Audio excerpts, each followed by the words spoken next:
សម្ដេចបវរធិបតីហ៊ុនម៉ាណែតកម្ពុជាមិនបានឯករាជ្យលើកិច្ចព្រមព្រៀងណាមួយដែលនឹងធ្វើឲ្យបាត់បង់ដែនអធិបតេយ្យភាពនិងបូរណភាពទឹកដីស្របច្បាប់របស់កម្ពុជាទេ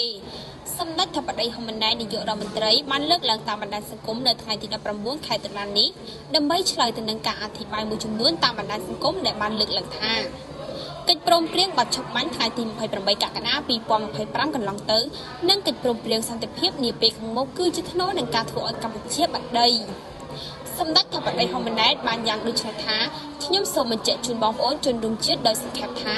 កិច្ចព្រមព្រៀងបាត់ឈប់បាញ់28កក្កដា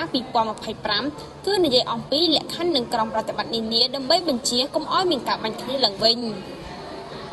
កិច្ចព្រមព្រៀងសន្តិភាពដែលក្រុងធ្វើនៅពេលខាងមុខគឺនិយាយអំពីការរៀបចំលក្ខណៈនិងក្រមប្រតិបត្តិនានាសម្រាប់បង្កើតនិងធានានៅបរិយាកាសអំណោយផលដើម្បីឈានទៅការបញ្ចប់ជម្លោះនិងស្ដារឡើងវិញនៅទំនាក់ទំនងរវាងប្រទេសនិងប្រទេស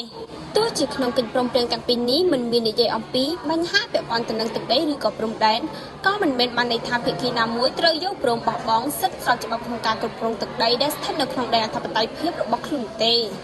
ការងារខណ្ឌសីមានិងបោះបង្គោលព្រំដែនគោកគឺស្ថិតនៅក្រោមសមត្ថកិច្ចរបស់គណៈកម្មាធិការព្រំដែនចម្រុះកម្ពុជាថៃ GBC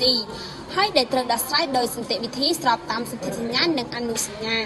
និងកិច្ចព្រមព្រៀងដែលមានស្រាប់រវាងប្រទេសទាំងពីរកម្ពុជានិងថៃសរុបដោយខ្លីខ្ញុំសូមបញ្ជាក់ជូនបងប្អូនជនជាតិថា 1. កម្ពុជាមិនបានឯកភាពលើកិច្ចព្រមព្រៀងណាមួយដោយរាប់ទាំងកិច្ចព្រមព្រៀងបាត់ឈប់បាញ់ថ្ងៃទី28កក្កដាឆ្នាំ2025និងកិច្ចព្រមព្រៀងសន្តិភាពដែលក្រុងចុះហត្ថលេខានៅពេលខាងមុខដែលនឹងធ្វើឲ្យបាត់បង់ដែនអធិបតេយ្យភាពនិងបូរណភាពទឹកដីស្របច្បាប់របស់កម្ពុជាទេ 2. រដ្ឋាភិបាលកម្ពុជាក៏មិនដែលបានផ្លេចឬក៏បោះបង់កាតព្វកិច្ចនិងសិទ្ធិស្របច្បាប់របស់ខ្លួនក្នុងការការពារដែនអធិបតេយ្យភាពនិងបូរណភាពទឹកដីកម្ពុជាដែរ